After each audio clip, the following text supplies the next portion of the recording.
In this lecture, we'll study Markov decision processes. Markov decision processes, or MDPs, are the stochastic decision-making models underlying the reinforcement learning problem. Reinforcement learning is essentially the problem when this underlying model itself or some parts of this model are unknown. And the agents not only need to make sequential decision, but it also needs to learn this model while making these decisions. But more on that later. First, let's understand what are Markov decision processes. Markov decision process, or MDP, is a formal model of sequential decision making which proceeds in discrete rounds. In every round, all the relevant information from the past is captured in the state of the process. The definition of state depends on the problem. Let's consider the example from the previous lecture about a robot who's trying to move from some point A to point B. In this example, the current state of the robot could be a combination of location of the robot, its current stance, for example, whether it's sitting or standing or moving, and its velocity if it is moving, and so on. The decision maker, which in this example is the robot controller, observes the current states and takes an action. For example, whether to lift the leg of the robot or move a limb forward. The reward signal and the next state depends both on the action taken and the state in which it was taken. For example, aggressively moving a leg may be a good action when the robot is walking or running, as it might make the robot move forward fast and earn reward. However, when the robot is still in a standing position, the same aggressive action may make the robot fall, and therefore it's not a good action. A defining property of MDPs is the Markov property, which essentially says that the future is independent of the past given the current state. This effectively means that all the relevant information in terms of determining the future reward in future states are captured by the state of an MDP. More formally, the Markov decision process proceeds in discrete rounds, starting in some initial state which we call S1 here. In every round T then, the agent first observes the current state, called S of T's here, takes an action AT, and then observes a reward signal that we call RT here. This reward depends both on the state of the agent and the action taken, and tells the agent whether the action taken was a good action to take in the current state or not. Finally, the process transitions to the next state, which we call as T of +1. The Markov property that I mentioned earlier is formally stated as the following two properties. Firstly, the next state, the probability of transitioning to a particular next state depends only on the current state and the action taken in the current state, and not on any other aspect of the history. These probabilities are specified by a matrix P. Secondly, the expected reward at any time again depends only on the current state and the action taken in that state, and none of the other aspects of the history till time t. These rewards are specified by a matrix R, which gives the reward for every combination of state and action.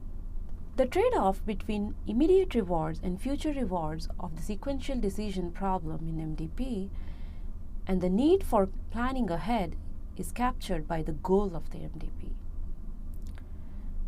At a high level, the goal always maximizes some form of cumulative rewards.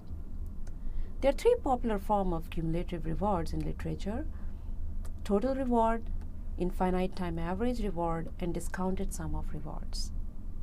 Total reward is simply the sum of rewards in some finite time t. The infinite time average reward is averaged over a very large time horizon. So you may imagine that performance of the action in the few initial rounds doesn't really matter here.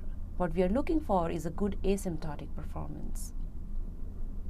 And discounted sum of rewards is the weighted sum of rewards where the weights decrease with time as a factor of some gamma less than 1.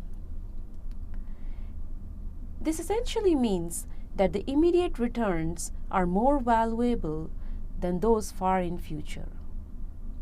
Discounted sum of reward is one of the most popular form of goals used in MDPs. This is for many reasons. Firstly, it is mathematically convenient as it always converges and avoids the complication of infinite returns. And practically, depending on the application, immediate rewards may indeed be more valuable than those obtained far in future. More importantly, often, uncertainty about far future is not well understood, and therefore you may not want to give much weight to what you think you might earn in that far ahead in future. So to summarize, Markov decision process is specified by a tuple of 5 parameters. The space of states,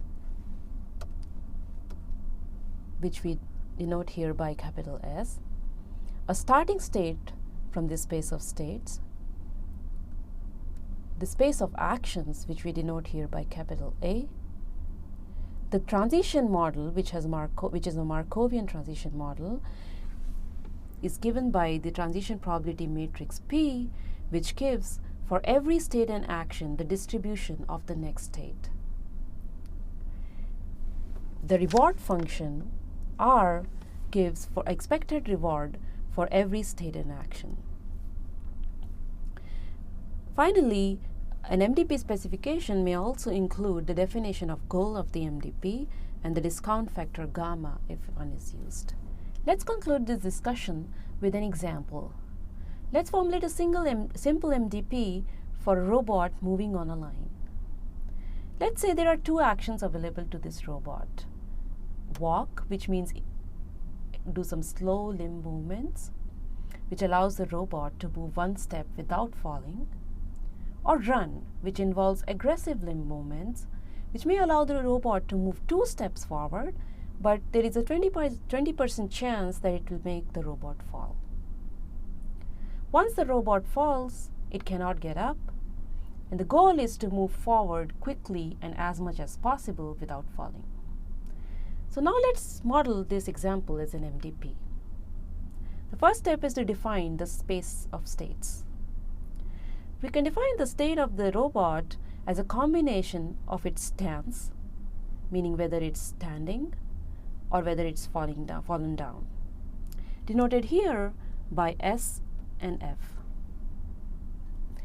And the other part of the state definition is the location of the robot on the line, represented here as 0, 1, 2, 3, 4, and 5.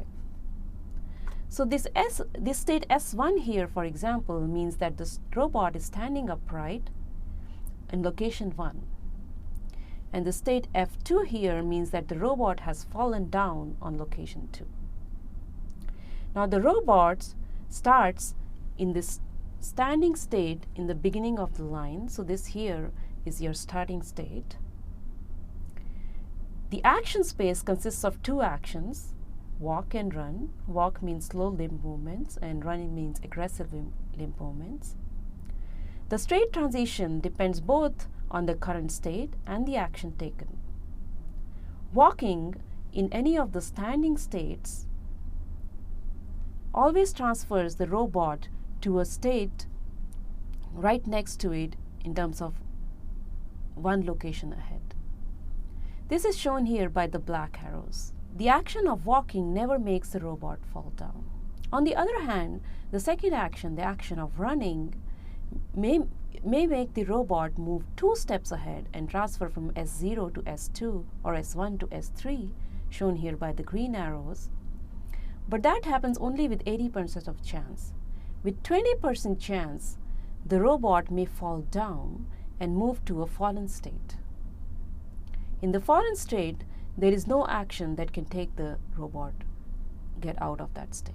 As is often in the case of many applications of MDP, or more generally reinforcement learning, the rewards and the goals of the MDP are not exogenously given, but defining them are also part of the modeling process.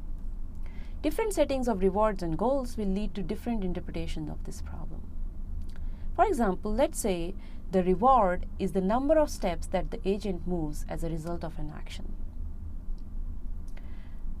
Now, if the goal is set to be the total reward, then the agent in this MDP should just always walk. If the agent always walks, it never falls, and the total number of steps, which is the goal, will be maximized by always walking. On the other hand, if the goal was set to be discounted reward, so that the initial steps that the robot moves are more important than the later steps, then it's important for the robot to move more steps initially, and therefore it may make sense to take the run action. One can also set the reward to be 0 for all the state except for the final state here, which may be the target to be reached.